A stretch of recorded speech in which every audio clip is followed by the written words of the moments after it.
So, Scott Ellia of the 323 College Shame Day. Hi, I'm Reid Murphy, host of the 323 with Reid Murphy. And if you're watching the 323 network for the first time, yes, we're getting prepared for AwesomeCon. We will be at AwesomeCon in Washington, D.C., Walter E. Washington Convention Center, March 8th at 9 p.m., room 207A. We are doing unfamily friendly, geeky family feud. It's going to be fun. It's going to be hilarious, just like it was last year. And what's preceding us? But Smallville Nights, a very, very fun, very acclaimed touring convention show featuring the former stars of the hit CW Superman themed show Smallville, Tom Welling and Michael Rosenbaum. They're going to be going ahead of us because, I mean, face it, they're the opening act. Like they're the openers here. We're the Chappelle coming in. They can be, they can be Kevin Hart. They're still big, but we're Chappelle. We're coming in. We're going to kill this place. And they are going to open for us and do Smallville Nights. It's a really fun con show that they do. And because they're going on ahead, I want to talk a little bit about comic book TV shows and the adaptations that happen. And Smallville, I think, is a great one. I think it's a great example of one. I don't know if you have many, comic book TV shows that you were a fan of, Scott. I mean, not really offhand. I mean, I think a lot of it is, I don't know if you want me to start getting into it, but The Walking Dead. I mean, it's technically a graphic novel. I think that's a really good thing that happened up until season 6 when it kind of dropped off for a little bit. Daredevil is another one I really enjoyed. Trying to think. I mean, I think it's just it's so oversaturated. I've just gotten blind to all of it, and I just want to ingest something new into my palette rather than more superhero stuff. And see, I think that's where the comic book TV shows can kind of shift. Like you said, Walking Dead is one that I don't think a lot of people realize was a graphic novel first. You got shows like Invincible now, which is huge on Amazon Prime. The Boys, also a big one, which some people don't realize was a graphic novel and a comic first. And there are quite a few that are really prominent that I think are really longstanding. And there's, I think the TV show format, I'm a little bit of a bigger fan of TV than film, just because a lot of trends get copied in film. TV has hit kind of a golden era, keeps going through golden eras, and it can be a little different. The stories can be told differently. Characters can be drawn out a little bit better. So I wanted to dive into my personal, as we're going through all of our personal top fives. You'll get one from Scott a little bit later. You'll get one from Zoo at AwesomeCon. I wanted to go through my personal top 5 comic book TV shows. 5, 4, 3, 2, 1. This is the 323's Top 5. Oh, shit. Here we go again. Thank you, GTA guy, for jumping in there with the top 5 and launching us out. Yes, this is the 323's top 5 comic book TV show adaptations. I'm going to give you some OLIs here first, Scotty. I'm just going to roll with, why did I call you Scotty there? I never call you Scotty. It kind of works both ways, though. I like it. I know. It was kind of, it was strange, but it felt good. And I feel empowered from it. I don't hate it. Yeah, I don't hate it either. My OLIs were, first off, because I want to save this for a different day, I could do a whole top 5 list of animated comic book TV shows and animated, superhero cartoons. I didn't include anything from the DC animated universe. They didn't make it, but those are great adaptations. Justice League Unlimited, Batman, the animated series. They tell the stories fantastically. Did not include them.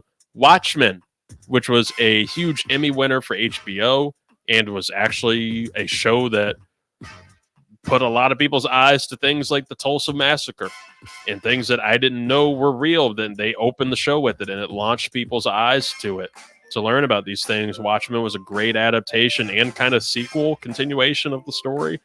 Watchmen was great. Umbrella Academy on Netflix is a pretty fun show, but I don't have it included in here. WandaVision on Disney Plus. which I think was some of the best Marvel content put out over since at least Avengers Endgame. And then The Boys, which I've heard is great, but I still haven't seen yet. Yeah. I'm getting to it. It's in my backlog right now. I think, like you mentioned earlier, I'm not really a big TV well, I'm kind of opposite like you. I enjoy movies more than TV shows. I don't really watch that much TV. That doesn't get that much play in this house. Right. When I finish watching Elvis that I started last year, I will get to The Boys. And right now, I'm watching The Dark Knight for like the 100th time in 20-minute increments. Does get to it. Does Mr. B know that you haven't finished the movie yet? I keep telling him it always gets a fantastic reaction out of him.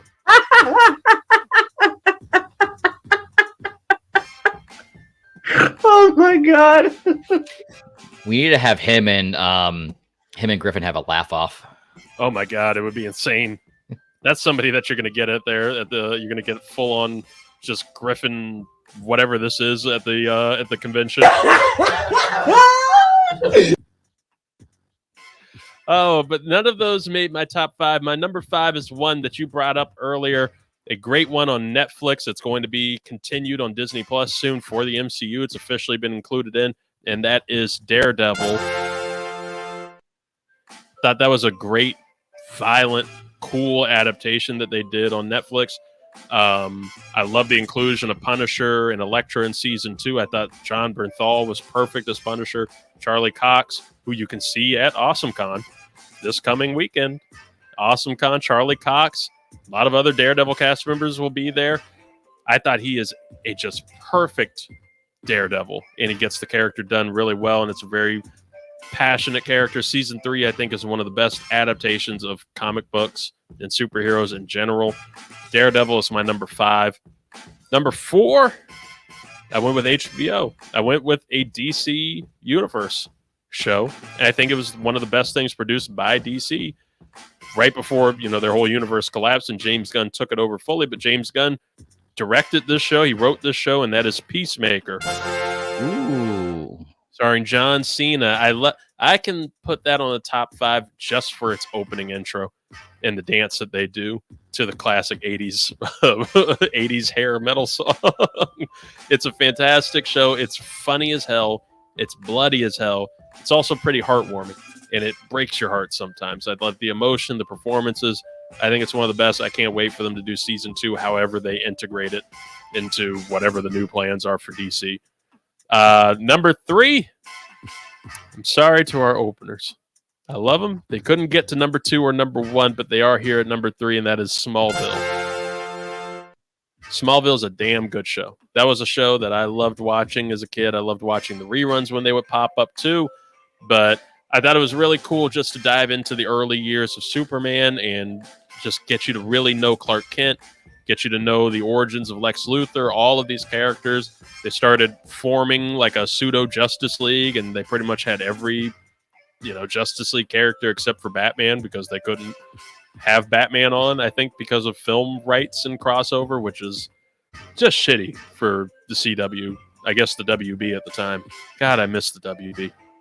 It's the CW. The CW is just not the same. No, and that's a really good one to put up there, because when you have a series like Smallville that lasted at least 15 years and you see it transition from the WB to the CW, there's a reason why it should be held to high regard. Yeah. Oh my gosh. Just thinking about it now, I just remember when the WB, before it became the CW, they had a lot of great shows like The Game and Everybody Hates Chris, a lot of black-led shows on the WB. And then when they became the CW, all of a sudden, it transitioned to Riverdale and Gossip Girl and all these things that took over. I'm just saying. When it was Black Lightning. When it was the WB, it took a long time to get Black Lightning in there. When it was the WB, it was for We Black. And then when it was the CW, it was like, I don't know, Caucasians and whites. Caucasian women. Yeah, Caucasian women. The Caucasian nation. Number 2 for me is one that we brought up, and that is The Walking Dead. I think it's a show that a lot of people kind of tailed off somewhere around season 7, season 8, season 9. Season 9 is when Andrew Lincoln left. He played Rick Grimes. That's about where I started to check out, and the show started to actually get its footing back. But Rick Grimes is one of the best comic book to TV characters adapted, I think, ever. Andrew Lincoln is fantastic as him. The show did a lot of the great storylines in the comics and adapted them really well, but also kept them fresh and changed things up for fans of the comics and for the graphic novels. And I just think that what they were able to do and to bring that world out, say whatever you want to say about the quality and the dip off and where people tailed off, I think they adapted that show as well as they could have, and it was fantastic. And they just launched a new spinoff called The Ones Who Live, where Rick Grimes has returned. Michonne is on there too. Saw the first episode. Gotta say, for the first time in years, I'm locked in. I did just like the meme of where the dude, he's slouched, everything, but then he's playing the video game, he locks in. When you got to slouch up to get it there. I'm back in there with The Walking Dead. I think it's one of the greatest comic book adaptations, but not the greatest, because the greatest comic book TV show of all time is Agents of S.H.I.E.L.D. Ooh, wow. Agents of S.H.I.E.L.D. MCU spinoff was supposed to be, their first big TV show that kind of connects the dots in between movies and stuff. It was a spinoff from the 2012 Avengers. It followed S.H.I.E.L.D. agent Coulson, Phil Coulson, and the team he assembled. Super shaky when it started. It was a shaky show. You kind of like, you had to really hold on, and people struggled to hold on.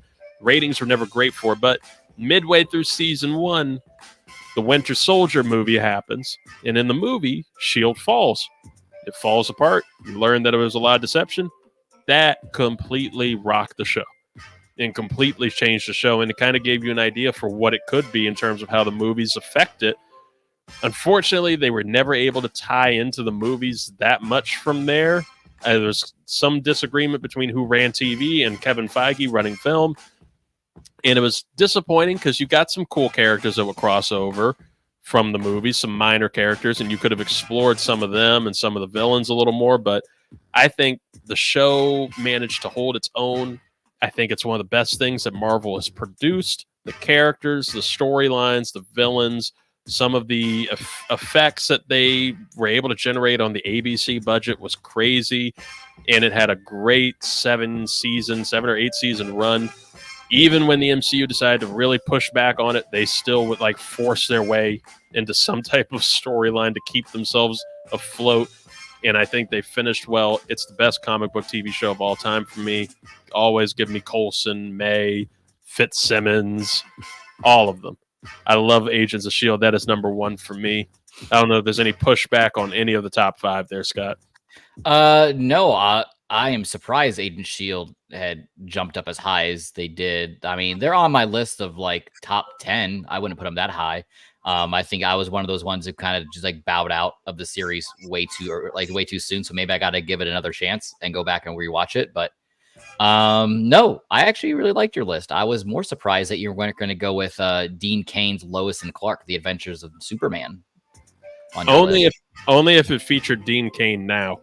Ooh. I want a continuation of conservative Superman. Right. But you bring up, I mean, the CW did a good job for a while there, cranking out some of their superhero and comic book shows, like The Flash, Green Arrow, Supergirl there for a while, did a really good job. But I really liked, as far as, I'm not going to have a top 5 officially, but, Constantine, I really enjoyed that show for what it was worth. Gotham, the Gotham series, with Fox, I like Gotham. And even Lucifer on Netflix. I think a lot of people kind of forget that it's an adaptation from a graphic novel / comic book. And same thing with Preacher. I really like I guess I'm more to the darker side. I was going to say Preacher. Preacher's a good one that people don't think of. That one did not last long enough. No, Preacher, I think only lasted 3 seasons. It was 2 or 3 seasons. Yeah. It was definitely done pre-COVID. But yeah, no, that's kind of where my tastes are when it comes to these types of shows. I'm looking forward to the upcoming. I think they're doing The Penguin on HBO, which is going to spin off from Matt Reeves' Batman. It's going to be Colin Farrell's Penguin and kind of showing his rise, kind of like Scarface. But you brought up the Arrowverse, and that is a good one. Arrowverse did some good stuff. It was a little too CW-y for me sometimes. I didn't really care about some of the side characters that were a little too much and the romances, but when they did things like Crisis, I watched a little bit of Crisis on Infinite Earths, where they brought back, you were getting like little side characters from the Tim Burton Batman movies. I think whoever played the original Robin in the 60s Batman appeared. Tom Welling came back as Clark Kent for a little bit, and Brandon Ruth played two different Superman. It was a really cool thing that they were able to do. Just unfortunate they couldn't. I just needed a little bit more, but I don't know. The future might be bright. We'll see with James Gunn. Yeah, I think the only other thing I have pushed back on, I would have Daredevil at 1. That show's just so fucking good. It's so fucking good. I think we can agree, though, that Riverdale's not on the list anywhere for anybody. No, it shouldn't be on the list. But I am curious because fuck you, Cole Sprouse. I remember watching Riverdale when it started, and I was like, "This is strange. This isn't what I thought it was." And to hear that it only really dove into the strangeness. Like, there's a season where there's zombies, and by the end, they're basically superheroes, but then they're in hell for like the last half of the final season. Like, I'm like, I might give them a try if they really embrace the weird. Well, it came out around the same time that like Bates Motel kind of really took off for a little bit.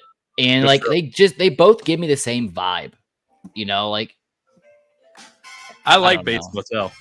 I like Bates Motel. That was a good one. Freddie Highmore was a really good Norman Bates. It was wild to see Charlie from Charlie and the Chocolate Factory murdering people and lusting over his mother. Well, and like the actress that plays his mom, I just find insufferable. Any film or any movie or any TV show that I've seen, what's her name? Vera. Vera Farmiga. Yeah, I just don't. There's just something about her I just don't like. You would have loved the final season then when they fully adapt Psycho and they kind of Good. I mean, no spoilers, but she can't really be in the final season. What? I'm sorry to spoil one of the cinematic achievements from the 40s or 50s, whenever the fuck it came out.